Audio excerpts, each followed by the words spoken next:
Voici l'essentiel des 50 mots absolument indispensables pour enfin débloquer votre apprentissage du français au niveau A. On se dit souvent qu'apprendre une langue, c'est une montagne insurmontable, mais la recherche prouve en fait qu'il suffit de cibler une petite poignée de mots hyper fréquents pour communiquer au quotidien sans s'encombrer de listes interminables.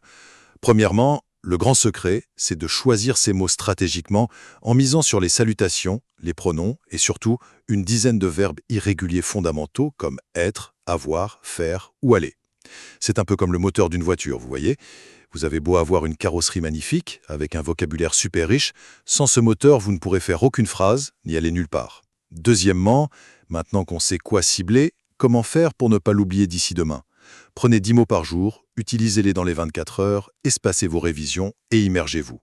D'ailleurs, vous vous demandez sûrement pourquoi c'est si crucial de lier ces phrases à votre propre vie. Eh bien, tout simplement parce que notre cerveau retient beaucoup plus vite ce qui nous touche personnellement. Finalement, attention, même avec la meilleure méthode, un détail fatal peut tout gâcher. Apprendre en silence. Écoutez bien, ils vont largement mieux maîtriser 10 mots à la perfection que d'en survoler 50, car un mot lu mais non prononcé à voix haute, c'est un mot oublié. Il faut absolument oser faire des erreurs à l'oral. Au final, combinez cette sélection stratégique de 50 mots avec une pratique quotidienne à voix haute. C'est votre passeport le plus direct pour commencer à penser et vivre en français. Et si le secret absolu pour survivre dans un pays étranger, c'était pas du tout d'étudier sans relâche? Ah, ça c'est le rêve de tout le monde. Bah oui, mais si c'était plutôt d'avoir le courage de jeter genre 99% du dictionnaire à la poubelle. Bienvenue dans notre nouvelle exploration en profondeur. Bonjour tout le monde, et oui, aujourd'hui on s'attaque à un concept qui prend vraiment le contre-pied total de l'apprentissage traditionnel. Exactement. On extrait la substantifique moelle d'un document super intéressant. Son titre annonce tout de suite la couleur. C'est Vocabulaire essentiel, 50 mots indispensables pour réussir le niveau A1. C'est très spécifique comme promesse, 50 mots. Ouais, et l'idée ici, c'est vraiment pas de survoler une simple liste de courses, quoi. C'est de comprendre la mécanique un peu cachée derrière ces mots. Tout à fait. Pourquoi est-ce que cette sélection hyper précise agit comme une stratégie, on va dire, presque chirurgicale pour le cerveau d'un grand débutant? L'objectif de notre analyse d'aujourd'hui, pour tous ceux qui aiment optimiser leur apprentissage, c'est de voir comment on peut construire des fondations linguistiques en béton armé. Et ça, sans subir la moindre surcharge cognitive. Bon, décortiquons ça. C'est une prémisse qui bouscule pas mal d'idées reçues, en fait. La philosophie fondamentale de cette source, elle repose sur un principe d'économie vraiment drastique. C'est-à-dire? Eh bien, la qualité de la sélection prime absolument sur la quantité d'informations qu'on va ingérer. La recherche en linguistique appliquée montre qu'un apprenant débutant s'épuise souvent pour rien. Ah oui, genre à apprendre des listes interminables. Voilà, à mémoriser un champ lexical très spécifique, genre les différents types de fruits ou tous les meubles d'une maison, alors qu'en fait, il n'est même pas capable de demander son chemin dans la rue. C'est l'erreur tragique, quoi. On accumule du vocabulaire complètement périphérique avant même d'avoir coulé les fondations de l'interaction de base. Exactement, c'est contre-productif au possible. Mais du coup, concrètement, comment on définit ce qui est vraiment de base? Parce que si on me lâche au milieu d'une ville inconnue, mon premier réflexe instinctif, ce serait de vouloir chercher des mots pour me nourrir. Oui, ou pour trouver un abri, c'est l'instinct de survie animale. Grave. Pourtant, la source ne commence pas du tout par là. Elle ouvre le bal avec les salutations et les formules de politesse. Et c'est une décision d'ingénierie sociale vraiment redoutable. Avant même de formuler une requête, de chercher un resto ou une gare, il faut forcer le système social à s'ouvrir. D'accord, donc c'est vraiment le premier contact. C'est ça. Le texte isole 10 mots pour cette phase. On a bonjour, bonsoir, salut, au revoir, merci, s'il vous plaît, oui, non, excusez-moi et pardon. En lisant cette liste, j'ai repensé à la métaphore classique pour les débutants, le sel et le poivre de la conversation. Ouais, l'assaisonnement indispensable. C'est ça. Acheter des épices rares pour cuisiner alors qu'on n'a même pas de sel et de poivre, c'est absurde. Mais en fait, je trouve que ça va même pas assez loin comme image. Ah bon? Vous voyez ça comment alors? Ça me fait plutôt penser à un handshake numérique, tu sais, ce protocole informatique où deux serveurs se disent bonjour avant d'échanger la moindre donnée. Oh, j'aime beaucoup cette analogie. C'est très visuel. Bah oui, si l'un des serveurs refuse de dire bonjour, la connexion est juste rejetée. Peu importe la qualité des données qui suivent derrière. C'est implacable. Dire bonjour ou excusez-moi, c'est le signal qu'on envoie à un inconnu pour prouver qu'on n'est pas une menace, quoi. qu'on respecte les règles du groupe. Ce qui est fascinant ici, c'est précisément ce mécanisme invisible. Ces mots-là, en réalité, ils ne véhiculent quasiment aucune charge sémantique lourde. C'est vrai, ils décrivent rien de concret. Voilà, dire merci, c'est pas transmettre une information factuelle sur le monde physique, c'est agir comme un lubrifiant social indispensable. C'est valider une transaction humaine. C'est super intéressant vu comme ça. Et si ce protocole de connexion vient à manquer, les rouages de l'interaction se bloquent immédiatement, surtout dans un contexte francophone d'ailleurs. C'est s'exposer à un mur de glace. La communication est avortée avant même d'avoir commencé. Bon, d'accord, le protocole de connexion est validé, l'autre personne nous écoute, on a son attention, On est dans la place. voilà. Mais on va pas rester là à se sourire poliment sans rien dire. Il faut bien que des choses se passent. Absolument. C'est là que le document introduit ce qu'il appelle les acteurs et le moteur de l'action. Donc, les pronoms et les verbes. Et pour les pronoms, il y a une sélection ultra stricte de 7 mots. Seulement 7, oui. On a je, tu, il, elle, nous, vous et il ou elle. Et au sein de cette sélection, la source met en lumière un concept qui dépasse largement la simple grammaire. C'est la dichotomie entre le tu et le vous. Ah oui, le fameux cauchemar des étrangers. C'est clair, ce n'est pas juste une question de singulier ou de pluriel en fait. C'est un véritable outil de navigation sociale. C'est presque un champ de mine culturel pour un grand débutant. Totalement. Choisir entre la familiarité et la distance respectueuse, ça modifie entièrement l'algorithme de la relation.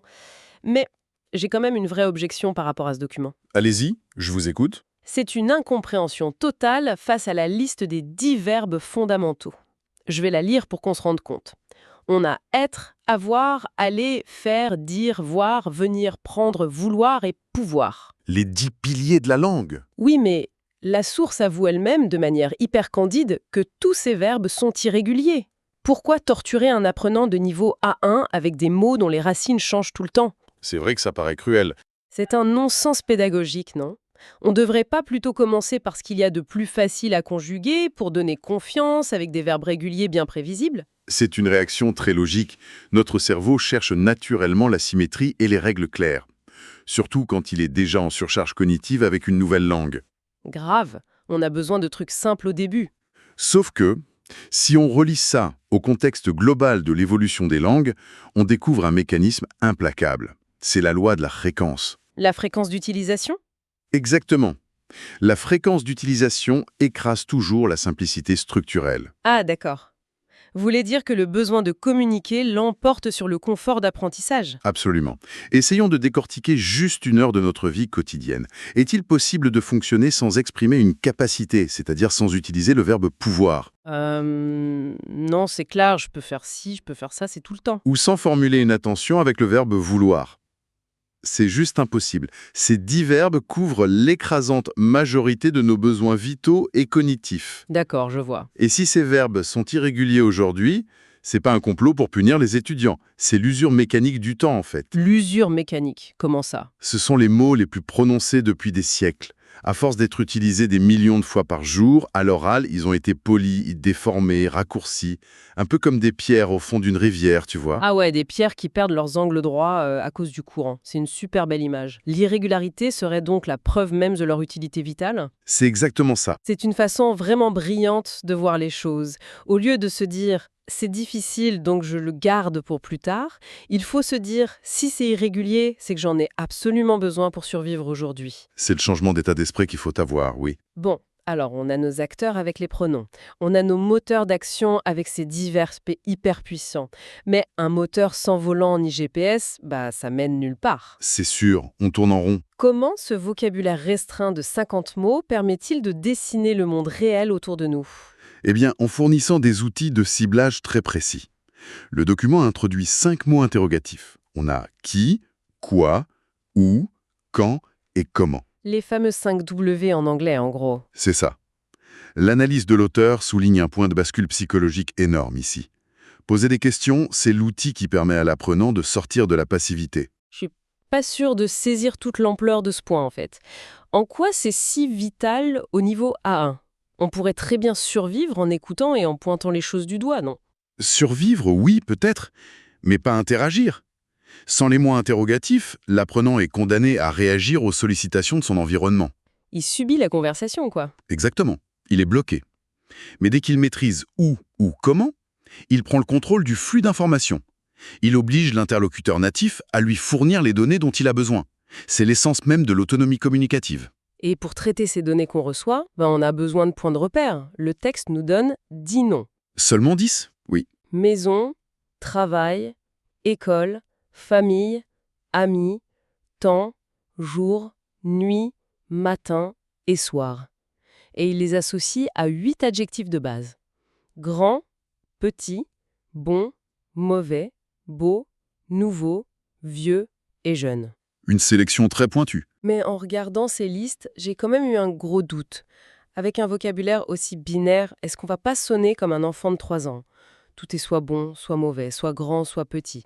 On perd complètement la nuance de la pensée humaine, non? Et c'est un sacrifice délibéré. Et c'est là tout le génie de la méthode. En fait, au niveau A1, la nuance n'est pas un luxe, c'est un obstacle massif. Un obstacle? Ah ouais, carrément. L'objectif à ce stade, c'est pas d'écrire de la poésie ou de débattre de la subtilité d'un concept philosophique, c'est de résoudre des problèmes immédiats. Si une nourriture est toxique ou délicieuse, le mot mauvais ou bon suffit amplement à sauver la situation. C'est du pragmatisme pur. Totalement. De plus, regardez la nature des noms choisis. Ils balisent strictement l'environnement immédiat de l'apprenant. L'espace physique, avec maison, travail, école.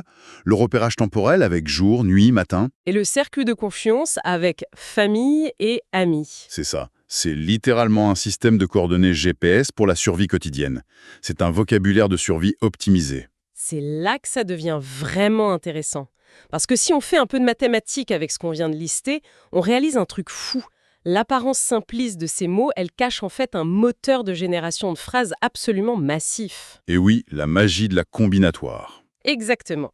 Si on prend un des 7 pronoms, qu'on l'associe à l'un des 10 verbes, qu'on pointe vers l'un des 10 noms et qu'on qualifie le tout avec l'un des 8 adjectifs, Les possibilités explosent de manière exponentielle. en une trentaine de briques, on peut construire des centaines de structures différentes, genre « je veux un bon ami » ou bien « où est la petite maison ?» Il fait beau ce matin.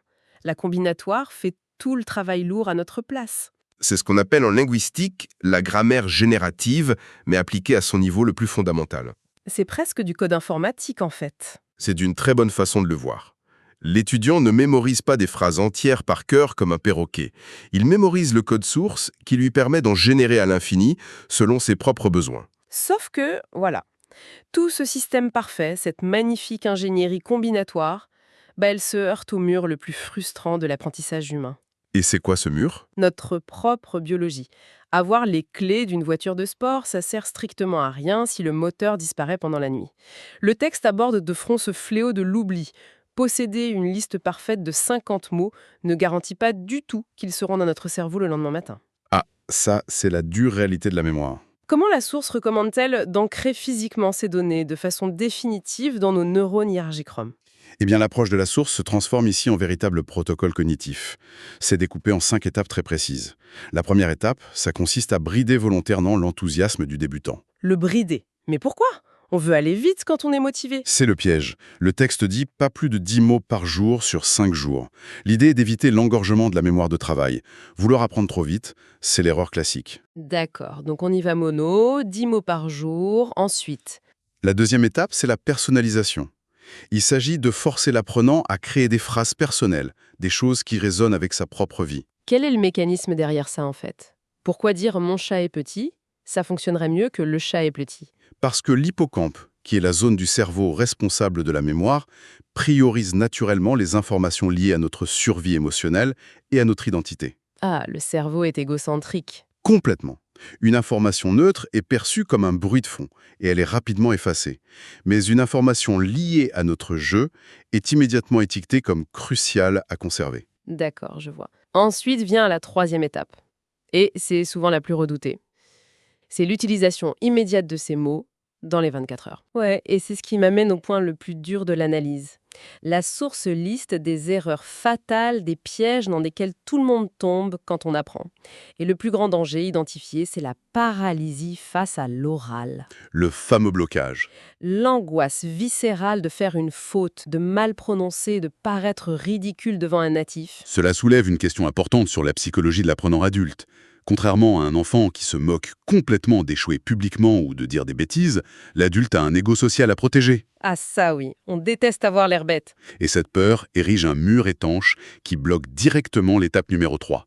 Si l'anxiété empêche l'apprenant de prononcer le mot devant un vrai locuteur dans les 24 heures, le mot reste une abstraction intellectuelle. Il reste sur le papier, quoi. C'est ça. Il n'est pas validé par le réel, donc le cerveau s'en débarrasse. L'avertissement de l'auteur claque vraiment fort à ce sujet. Il dit texto, un mot non prononcé est un mot oublié. C'est rude, mais tellement vrai. Cette petite phrase, elle est impitoyable. Ça m'évoque la physiologie même de la parole. Apprendre une langue, c'est pas juste un exercice mental dans sa tête, c'est de la biomécanique. De la gymnastique articulatoire même. Voilà. C'est utiliser son diaphragme, ses cordes vocales, positionner sa langue d'une toute nouvelle manière. C'est le principe musculaire fondamental en fait, c'est on l'utilise ou on le perd. Exactement. Si on ne fait pas vibrer physiquement l'air de la pièce avec le verbe « aller », le chemin neuronal qui s'était faiblement dessiné la veille est juste détruit par le cerveau. Pour faire des économies d'énergie. Et c'est exactement pour contrer ce phénomène qu'intervient la 4e étape préconisée par le texte, la révision espacée. Ah, la répétition espacée, grand classique. Il faut revoir le vocabulaire après 1 jour, puis après 3 jours, puis 1 semaine. Le cerveau humain suit une courbe de l'oubli très prévisible. Ça a été théorisé depuis super longtemps par la science. Et donc on vient pirater cette courbe. C'est le mot. La révision espacée vient volontairement interrompre ce processus de dégradation à l'instant précis où le souvenir a laissé effacer. Ça force le cerveau à épaissir la connexion neuronale. Et la 5e étape, du coup? Enfin, la 5e étape, c'est l'immersion contextuelle. Ça vient consolider le tout en forçant l'oreille à traquer ces fameux mots dans un environnement sauvage, on va dire. Genre en écoutant de la radio ou des vidéos. Voilà. Écoutez un podcast, regardez une vidéo et captez ces mots dans le flux rapide de la vraie vie. C'est presque un entraînement de survie cognitif, cette méthode. On n'est pas loin du camp d'entraînement, oui. Alors, qu'est-ce que tout ça veut dire si l'on doit prendre un peu de hauteur sur cette stratégie si particulière? Le constat le plus frappant en lisant ça, c'est de réaliser que le fameux niveau A1, cette étape qui terrorise tant de gens, ça n'a rien à voir avec un travail d'encyclopédiste. C'est clair, on n'est pas là pour écrire un dictionnaire. Il ne s'agit pas du tout de gravir une montagne en portant des milliers de pages sur son dos. C'est en réalité un puzzle ultra compact de 50 pièces. Le défi, le véritable effort, il ne se situe pas dans l'accumulation du savoir, mais bien dans le courage de l'exécution. La pratique avant la théorie. C'est l'audace d'ouvrir la bouche, de trébucher sur la prononciation et de répéter l'opération à des intervalles hyper précis sans se décourager. Le savoir inactif est un poids mort, en effet. Le texte source se clôture d'ailleurs sur une note de célébration, un encouragement qui mérite vraiment d'être souligné pour les gens qui nous écoutent et qui apprennent. Ah oui, c'est super motivant. L'auteur rappelle qu'intégrer ne serait-ce qu'un seul de ces mots dans une interaction réelle, c'est déjà une victoire fonctionnelle. Le français, c'est pas juste une liste de vocabulaire scolaire. C'est vivant. C'est un écosystème partagé par des millions d'individus à travers plus de 30 pays. C'est un vecteur de culture et de gastronomie massif. L'injonction finale du texte, elle est d'ailleurs dénuée de toute pression académique. Qu'est-ce qu'il conseille du coup? Il s'agit simplement d'inviter ceux qui écoutent à se munir d'un carnet, d'isoler leurs 10 premiers mots et d'enclencher le mécanisme dès aujourd'hui. L'outil est là, il est brut, minimaliste et prêt à l'emploi. C'est le moment de se lancer. Et pour terminer notre plongée au cœur de ce document, il y a une réflexion qui émerge de cette philosophie de la contrainte et qui, je trouve, dépasse assez largement le cadre strict d'une langue étrangère. Ah, je suis curieux de vous entendre dessus. Si l'on valide cette thèse mathématique, que seulement 50 mots, choisis avec une précision d'orfèvre, sont suffisants pour construire un pont, pour exprimer ses besoins vitaux, s'orienter dans l'espace, le temps, et même créer un lien social avec de parfaits inconnus, Oui. eh bien cela remet profondément en question la perception de notre propre langue maternelle, celle que nous utilisons tous les jours avec une abondance parfois complètement chaotique. Ah, c'est un renversement de perspective hyper intéressant en fait. Comment vous l'analysez ? Ça pousse à une forme d'introspection assez radicale, je trouve. Si on devait appliquer cette même contrainte d'ingénierie à sa propre vie, dans sa langue natale. D'accord, réduire son propre vocabulaire quotidien. Voilà, si l'on devait purger tout le vocabulaire superflu pour ne conserver que l'essence absolue de nos interactions, quels seraient les 50 mots qui définiraient le noyau dur de notre existence à nous? C'est une sacrée question. Quels seraient les verbes d'action indispensables pour décrire ce que l'on construit au quotidien? Les adjectifs pour définir ce qu'on valorise vraiment et les noms pour cartographier notre environnement intime. Ça fait réfléchir. C'est une réflexion qui invite à laisser les énormes dictionnaires et parfois même nos bavardages inutiles dans leur placard. Il suffit parfois d'isoler une poignée de concepts vitaux pour comprendre comment on fonctionne réellement. À la prochaine!